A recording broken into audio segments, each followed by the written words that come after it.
Ecclesiastes 3. To kill or not to kill? That's not the question. Ecclesiastes 3 begins with the essence of life, birth and death. They're basically your bookends of life. And we go from the bookends of life to the seeds that start and generate ongoing life. So think about the verse that we focus on, Ecclesiastes 3, 1 through 3. There is a time for everything and a season for every activity under heaven. There's a time to be born and a time to die. There's a time to plant and a time to uproot. And a time to kill and a time to heal. Now, if I stopped right there and thought about what I said, I would rephrase it in the Maret version to read something like this. There's a pattern in life that always repeats itself. Every time. The first part of that pattern is being born. One can't do anything more in life until one is born. And then one dies. And there's a lot that happens in between those words. In that time, we have time to sow seeds and time to harvest crop. We have time to kill life, time to restore life. End of the Maret version. Aren't you glad I didn't paraphrase the whole Bible? It would have taken you forever to read it. Might have been slightly more entertaining, but forever. This week, we are exploring killing and healing. Now, they seem like opposites. Why would the writer of Ecclesiastes link two things that are opposites? Killing, the taking of life, and healing, the restoring of life. So let's briefly, and I mean briefly, talk about killing. Ecclesiastes 3:8. We know that death ends life as we know it on earth. Now, Christians are going to differ on the topic of taking life, as really life affirming is what God's all about. Making life worth the living. And yet the Bible talks much about killing, and if you read the words, there's a lot of killing in the Bible. And you really can't read it without having a few battles of blood and innocent people seemingly die for no reason. Christians are often at the forefront of finding alternatives for taking of a life regardless of the circumstances. So in lieu of abortion, pro-life centers. Hospice and end-of-life palliative care seeks to give dignity until God chooses to take life. And then there's murder. The sixth commandment is just plain. Exodus 20:13 says, "You shall not murder." Well, this is a command on unjustly taking the life of another person, and we struggle to understand the meaning because the language difference of the Hebrews and our 2021 language, the Hebrew term is different than our word murder. And this definition also extends to careless or neglectful, but doesn't prohibit all killing. War is different. But we're not focused on what killing is applicable and what is banned. I want to turn this on to how you and me, take life and maybe take life from somebody else's heart. So let that sink in for a bit. We all take life. And sometimes we take it from another person's heart. We all want to stand up and defend life. But then the minute we destroy someone's reputation by gossiping, we've taken the life out of their soul and we kill their spirit and we turn away and we justify it in the name of Christianity. Loving people feels good. It brings life, energy, and renews our hope in the world. Also, when one feels abandoned in relationship to change, the stress on the heart is real. And it actually can cause people to die of a broken heart. For you see, the same part of your brain that tells your body that you're in physical pain, that's affected by losing someone you love. So while your heart is physically not shattered in a million pieces, it's true that your heart is breaking and that feels like death. Now, I can much guarantee when you woke up this morning, you didn't say, "I think I will kill someone today with my words and my actions." It doesn't happen that way. It just kind of creeps up on us. Yet, nothing we do in life just happens. We're humans. Humans sin. Sin hurts people. We hurt people. It's going to happen. The question remains, how do we go about life intentionally to heal rather than to kill? So now that I've introduced healing, let's talk about healing. We want to be healed. We love healing. I had a broken leg. I've had knee surgeries. I've sliced my hands way too many times to mention. I love healing. I've walked around in casts, braces, gauze, and crutches. We embrace healing. We buy drugs. We wear masks. Had to get that in somewhere. We take vitamins. We eat healthy and we exercise. We embrace healing. But what is healing? And what does the Bible teach about healing? And what does the book of Ecclesiastes mean? Or did he just bring in the opposite of killing for a dramatic effect? Well, the first time in the Bible that we find healing is Genesis 20. And Abraham had a minor lapse in judgment. He kind of failed to let Abimelech know that Sarah was his wife. Just a minor lapse. Abimelech gladly took Sarah for his wife. She must have been a real knockout. And then dreams. I've never had this dream. Basically, God told Abimelech, you're a dead man. Those kind of dreams get someone's attention quickly. And it didn't take long for him to text Abraham and tell him, we have a problem. When all the smoke cleared, Abraham prayed to God and God healed Abimelech. Healing. It's not really something we talk about to our kids in Sunday school. And when do we take healing from the Bible and really put it into our lives? Well, healing, our cultural norm, defers to physical healing. Our spiritual focus should remind us that healing as a biblical perspective isn't just on the physical alone, but it's actually restoring health in its fullest sense, in the big sense. Many of the biblical healings include restoration to the family, to the society, to health, yes, but is much more evident than just physically being healed. In the Old Testament, healed is used 33 times. In the New Testament, therapeuo is used 10 times. And it's mostly described when Jesus did. He healed people. So how does that apply to us? I'm not a nurse and I'm not anything medical. I can't heal people. I, up to this point, haven't killed anyone yet. But every day there are moments when I kill another spirit or heal their heart. What if I took my actions, my sowing, so to speak, literally from a perspective that what I do will be a deciding factor in someone's healing? And could my lack of action be killing someone because my lack of acting to want to save them? We're going to open the Bible and we're going to look at a parable. And we're going to try to tie those two together. So we're going to go to Luke 10.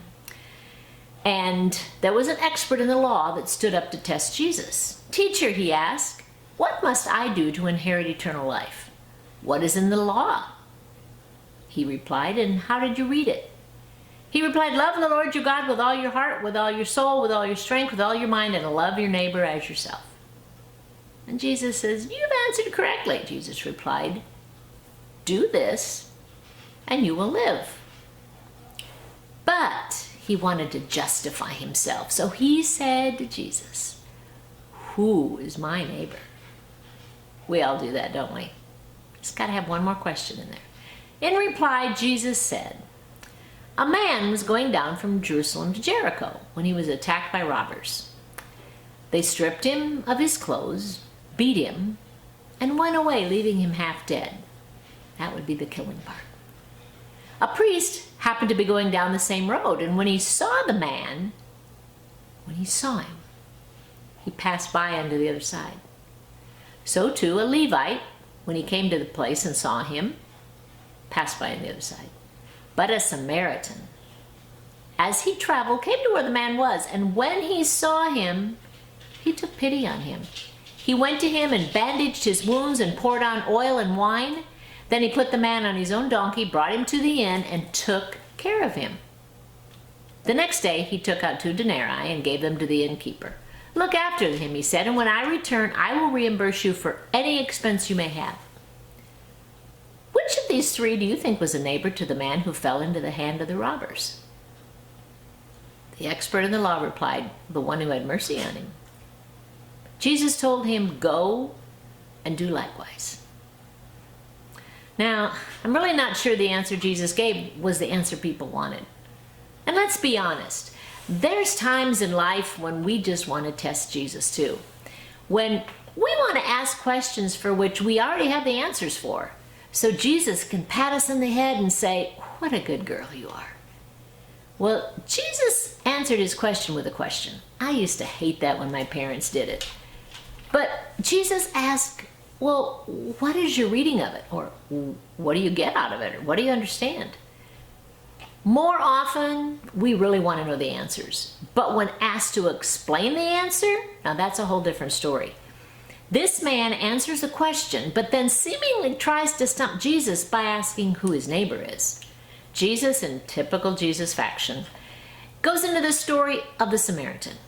So how do we relate that to a time to kill and a time to heal? Well, the priest and the Levite, according to the Bible, passed by on the other side. Now think about it. The excuses we might have or make up doesn't give us permission to not help somebody when it's within our ability. How often do we pass by or go out of our way to get out of saving a life? We rationalize, well, maybe they're too far gone, or I don't know CPR, I don't have first aid kit. I'm on a timeline. And then we go past to the other side like the priest and the Levite. Sometimes, though, we kill someone with our disinterest and our lack of willingness to get involved. And no, it's not always our physical assistance that's needed to literally save a life. We kill with our words, our actions, and our intentions, just like the priest and Levite attempted murder with their lack of action.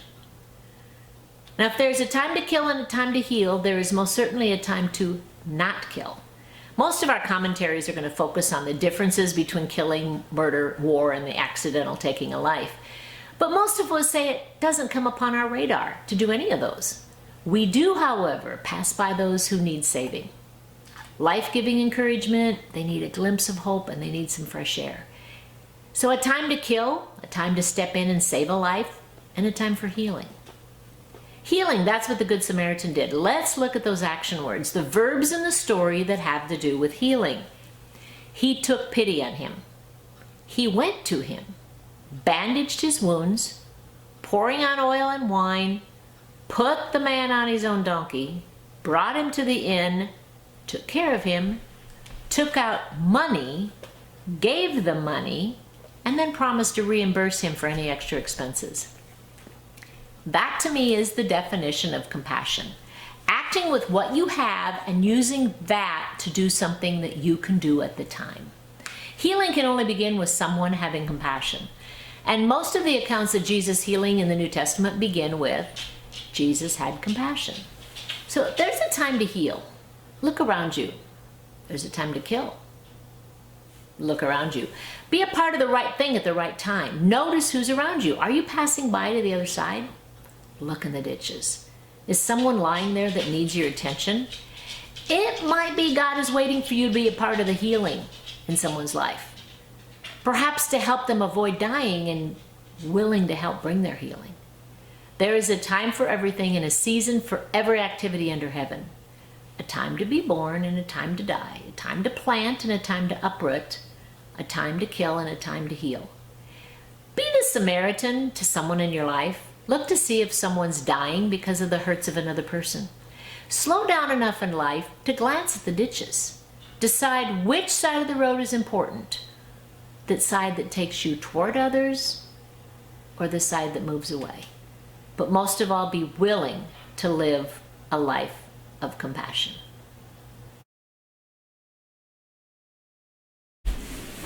So just some thoughts about the discussion questions I want to bring up to you. The first one is, how do you relate to someone killing another's heart?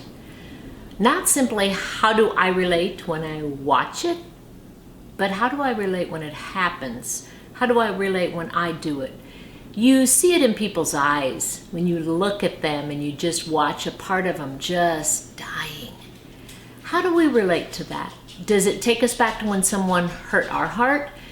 Does it make us want to fix it, heal it? Does it make us angry? How do we react? And a lot of it depends on when we go back and think about when someone took the life out of us. That becomes a great motivator, perhaps, to love and be a part of someone else's life so that they don't hurt like we hurt. But just thinking about that, how do we relate to that? And number two, when you've watched people pass to the other side, what does that do to your desire to really live and to do something exciting in life? A lot of times when we watch other people intentionally ignore people feel like they're invisible. That brings part of that out of us. And when we watch other people pass to the other side of the road, things like that make me, in my heart, go, okay, I'm not going to do that. because I see the hurt. And then what does that feel like to not be seen? Because to be seen is to be validated. And if you've ever been in an accident where the other person, obviously didn't look, and you're talking about it, and they say, well, I didn't see you. It's like, I have a red vehicle and there's white snow. How could you not see me?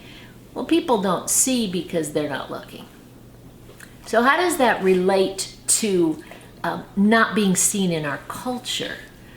We have become quite well accustomed to driving by things that we're kind of uncomfortable with. The person on the corner with the sign, the beggar sitting down on the ground, the girl playing her guitar with her guitar case open. We sometimes throw a penny in, or a quarter maybe, if we're feeling really blessed. But a lot of times we just kind of walk by them. And if you've ever been in an inner city where there's a lot of homeless, or you've been in a third world country where there is a lot of begging, it's awkward at first because we can't help everybody. We know that. But they want their worth validated, that they're worth a couple pennies or they're worth something. And just thinking about what does it feel like to not be seen. And it's one of the things Jesus did well, is he looked at people that the rest of the world chose not to see. And it's a choice. We can choose. And we've been in situations where we'll say, okay, kids, don't look to your left. Of course, what do? You look to your left. But there's sometimes we just don't want people to see certain things. But the majority of the time, we choose not to see it. Number 3, healing sometimes takes more energy than we have. How do we encourage healing without being drawn into the bruising of another person? Now, this is a tough one, because though we can't heal, a lot of times the time we're going to spend with people is listening. Sometimes that gets tiring. But to help someone else heal, we have to be involved in the healing. When you go to the emergency room, which I've done a few too many times, and my hand is hanging off, my finger's dangling down, and the doctor goes, yeah, we got a problem, and stands at the other side of the room and just talks to me, he's not involved in my healing to sew my finger back up. But when he gets there and wraps it all up and has his gauze and has his stitches and has his needles and has his shots of Novocaine, now he's involved in my healing. And turn that on us. There's times we can sit and listen, but then there's other times where it's more than listening. We have to be a little involved in someone's healing. And how do we love on people and help them heal without getting in on their bruising? I'm not sure that's totally possible, because Jesus didn't do that. Jesus got in with people and got in with their mess. And we have to acknowledge the fact that if we're going to be a part of people's lives and we're going to help them live, then we might get messy and we might get dirty. And that's a part of the healing. Because very much so, when you're sick, when something's not right, you don't want people at the edge of your door going, oh, I hope you feel better. What can I do for you? But I got to stand at the door. No, if they come and they say, what can I do for you? You want them to actually be involved in doing something for you, not just saying it from the doorway. Number 4, the Samaritan acted out of compassion. Now, somebody put the word good in there. I'm not sure that's even a true qualifier, because this man could have been a very bad person, but at that moment he chose to have compassion. So how do we do the right thing and not just be good? How do we make a choice that there are certain things in life that are the right thing to do? Doesn't really matter if we're good or not, because we aren't good. We are human, we sin, we err. We make decisions every day we wish we wouldn't have made. But that's where God's grace comes in. And how do we just do the right thing without looking around and wanting to make sure people see us doing good? Because a lot of times that's when our humanness kicks in. It's like, well, I'm doing good here. Whereas Jesus just went about doing the right thing. It didn't really matter what people thought. And the last question is, compassion involves action, energy, and money. It also can put us in harm's way. So if you think about it, the Samaritan became vulnerable when he put the hurt man on his donkey. He now had no means of quick escape, although donkeys aren't the fastest in the world. But he gave up his safety, his comfort, if he was riding, or if he was carrying things. He had to be a little bit inconvenienced to put the hurt man on his donkey. How are you willing to be vulnerable to heal someone? How are you willing to let someone have your donkey, whatever that is? For me, maybe it's let somebody use one of my instruments because they're pretty precious to me. Or many times we used to have a car. It was the Camry, and then we had the Frog. The Frog was a little green Escort that did run, but not very fast. We lent that to a lot of people. Somebody needed a car. We paid the insurance. We took care of it. They had a vehicle to drive. It's a little bit vulnerable because a lot of things can happen, but you are helping somebody. So when we think about being compassionate, it's going to cost us something and it's going to be a risk we have to be willing to take. And yet look at the lives that were changed when Jesus chose compassion. Have a good day.